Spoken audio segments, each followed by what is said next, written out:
guys, and welcome back to DC YouTube for my pretty much monthly videos. Not even monthly videos, more like quarterly videos, but I do feel like I finally have a valid excuse for my very extended absence, and that is, well, obviously the fact that the most prestigious league in football now is the Belarus Premier League, where the players' pre-match meal probably consists of half a packet of Cheetos and Burger King. And of course, there is more news coming out of football, like the fact that Neymar's mum has broken up with Neymar's dad, who's also younger than Neymar. I mean, this family should just become its own Netflix series at this point, not How I Met My Mother, more like How I Groped My Mother. But there is light at the end of this very, very long tunnel, because the pause is finally ending. The Bundesliga is coming back. I, of course, will be supporting FC Cologne, who have been on an incredible run of form recently, but I thought for this video, since there's no real news coming out of football, apart from the very interesting stories I've just discussed, I thought I'd instead predict the Arsenal transfer window. Spoiler alert, there isn't going to be much going on. I think I'll start out with players leaving the club on loan first, then I'll talk about players I predict will be leaving on an actual transfer, and then I'll talk about players coming into the club. So, the players going out on loan, first of all, Joe Willock. Because I think he has the potential to become a decent player, but he needs a season down in one of the lower leagues where he can really discover what kind of player he's going to be. Because right now I'm seeing him play all over the midfield. He's sometimes playing as a box-to-box midfielder, sometimes he's adopting that Granit Xhaka role where he plays really deep. And in all honesty, hate me for this, but I'm not seeing anything too special in him just yet. The fan base likes to hype him up, and I think that's just because he's been adding quite a few goals to his game, and that's just something we really lack in the midfield. So seeing that thing in Joe Willock that sets him apart makes the fan base really hype him up, but for me, I don't see anything too special in him apart from the goals. When he's not scoring, he kind of goes missing. Next up, I'm going with a player who he doesn't really get talked about too much. I think he deserves a lot more recognition.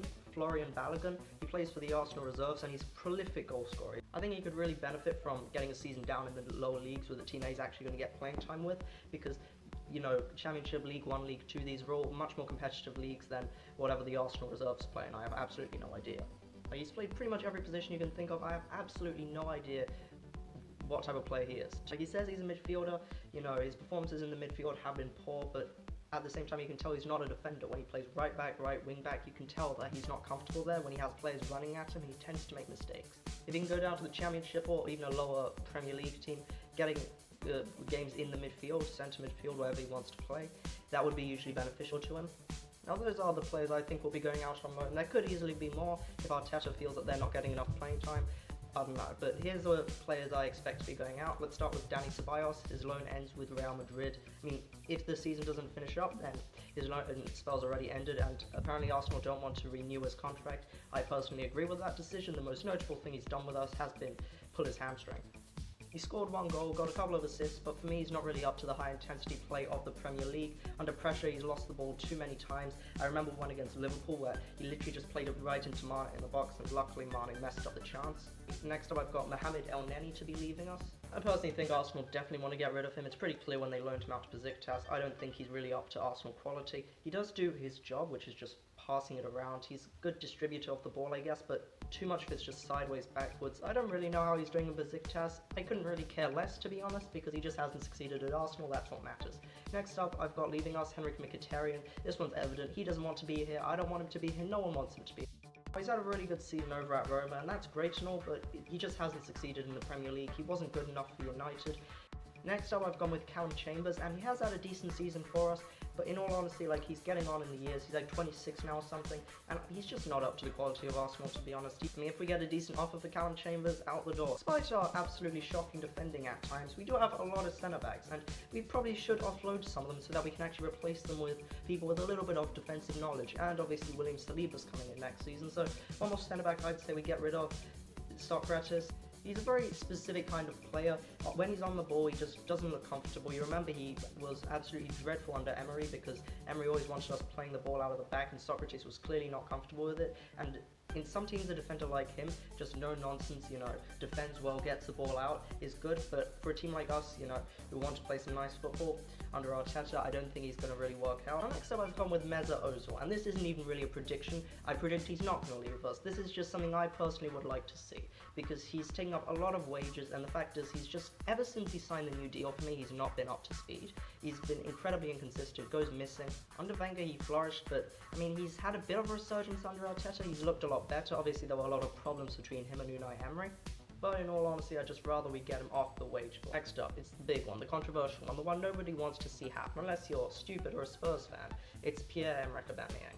Now, unless he signs a new contract, which would be best, and there's been reports circulating pretty much every day about him being linked with all these random teams, and then his dad is out saying sign the contract and stuff. Now, anything could happen. I don't think it's out of the question that Aubameyang does sign a new contract, and if he does, that's perfect. Then none of this needs to be talked about. But assuming he doesn't sign a new contract, I think it's best if we get, I don't know, an offer of 60 million, then he's gone. It's that simple.